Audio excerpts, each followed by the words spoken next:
বাংলাদেশ সহ সারা বিশ্বের হিন্দু সম্প্রদায়কে শারদীয় দুর্গাপূজার শুভেচ্ছা জানিয়েছেন বিএনপির ভারপ্রাপ্ত চেয়ারম্যান তারেক রহমান। তিনি বলেন, ফ্যাসিবাদ মুক্ত বাংলাদেশে দেশের একজন নাগরিক হিসেবে অপর নাগরিকের নিরাপত্তা এবং সম্মান রক্ষায় যথাযথ ভূমিকা রাখবে এবং নৈতিক দায়িত্ব পালন করবে, এটি স্বাভাবিক রীতি। তবে শারদীয় উৎসবকে ঘিরে ফ্যাসিবাদী শাসনামলের মতো কেউ যাতে কোনো রকম সাম্প্রদায়িক পরিস্থিতি কিংবা নিরাপত্তা বিঘ্নিত হওয়ার মতো কোনো অপচেষ্টা করতে না পারে সে ব্যাপারে সতর্ক এবং সজাগ থাকার জন্য দেশের আইনশৃঙ্খলা রক্ষাকারী বাহিনীর প্রতি আহ্বান জানান তারেক রহমান। বাংলাদেশ সহ সারা বিশ্বের হিন্দু সম্প্রদায়ের অন্যতম প্রধান ধর্মীয় উৎসব শারদীয় দুর্গাপূজা রোববার থেকে শুরু হচ্ছে।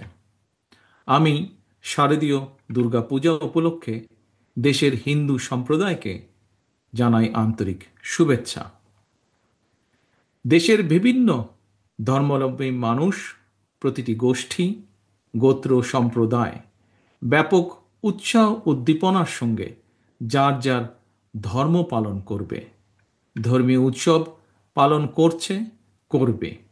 এটি বাংলাদেশের আবহমানকালের ধর্মীয় সামাজিক মূল্যবোধ ও সংস্কৃতির সৌন্দর্য। একজন বাংলাদেশী হিসাবে এর ভিতর দিয়েই পরিস্ফুটিত হয়ে ওঠে আমাদের বিভিন্ন ধর্ম, গোত্র, সম্প্রদায়ের মধ্যেকার পারস্পরিক বন্ধুত্ব, সম্প্রীতি, সৌহার্দ্য এবং ভ্রাতৃত্ব।